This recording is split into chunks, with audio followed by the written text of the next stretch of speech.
কিছুই রান্না করলাম। তার মধ্যে দেখো আজকে বৃহস্পতিবারে স্পেশাল মেনু করে ফেললাম।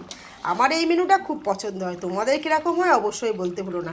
এটা হচ্ছে আলু বেগুন পটল দিয়ে ছোলার ডালের বড়া করে ধোকার মতন টাইপের করে একটা তরকারি। ধোকা নয় কিন্তু ধোকার মতোই তরকারিটা করেছি। ঘি গরম মশলা সমস্ত কিছু দিয়ে আদা জিরে বাটা আর এমনি কাজু বাদাম কিশমিশ সমস্ত এটা পেস্ট করেছিলাম। পেস্ট করে সেই মশলাটা কষিয়ে নিয়ে আমি রান্নাটা করছি। জলটা এক্ষুনি টেনে যাবে, যেহেতু বড়াগুলো দিয়েছি তো বড়াগুলোতে ঝোল টেনে নেয়।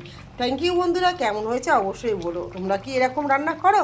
আমাদের কিন্তু এরকম বাড়িতে রান্না হয় মাঝে মধ্যে। Thank you. আর কি কি রান্না হয়েছে চলো তোমাদের দেখিয়ে দিই। কিন্তু এখনই কি দেখাবো? চলো তাহলে একটু দেখিয়েই দিই। এই যে পনির পনির পোস্ত রান্না করেছি। এখানে বড়া ভাজা, ছোলার ডালের বড়া ভাজা, এখানে আলু ভাজা, এখানে কেটে রেখেছি লেবু, এখানে ডাল করে নিয়েছি মুগের, আর এইখানে করেছি গরম গরম একারি ভাত। এইটুকুই বন্ধুরা আমার রান্না বান্না। কেমন হয়েছে অবশ্যই বলো। Thank you.